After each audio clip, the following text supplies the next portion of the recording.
এক সময় যেমন ডিস্ট্রিক্ট ছিল, তারপরে এসপিসি ছিল, এসপিএল ছিল, আনজাম গ্লোবাল ছিল।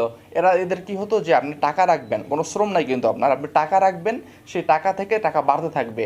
1200 টাকা রাখলেন, সেখান থেকে 2400 টাকা হয়ে যাবে 6 মাস পরে। তা আপনি কোনো শ্রম কিন্তু দিচ্ছেন না। সাধারণত যেটা হয়, আমরা একটা ডিজাইন করে দিই, ডিজাইনের পরিবর্তে মানুষ আমাকে টাকা দিল।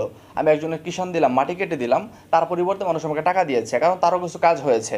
তো টেলিকম বিজনেসে যেটা হয় যে তারা সরাসরি হাউস থেকে, অর্থাৎ অফিস থেকে অফার নিয়ে থাকে। কম দামে অফার নিয়ে তারা 2 টাকা, 5 টাকা, 10 টাকা লাভ রেখে আপনাকে আমাকে দেয় অ্যাপের মধ্যে। সেখান থেকে আমরা আবার খুচরোভাবে বিক্রি করি 20 টাকা, 30 টাকা, 50, 100 টাকা, যে যার মতো করে লাভ রেখে। তাহলে বিষয়টা হচ্ছে কি, যে আমি যে একটা অফার সেল করছি টেলিকম থেকে, তার পরিবর্তে তারাও কিন্তু লাভ পাচ্ছে। ধরেন প্রতি অফারে অ্যাভারেজে 5 টাকা করে তারা লাভ রাখলো। একটা টেলিকমে যদি 2000 কাস্টমার থাকে, তো সাধারণত থাকেই 2000 কাস্টমার, 3000, 5000, 7000, এর বেশি কাস্টমারও থাকে, হাজার হাজার কাস্টমার থাকে। তো ধরলাম 2000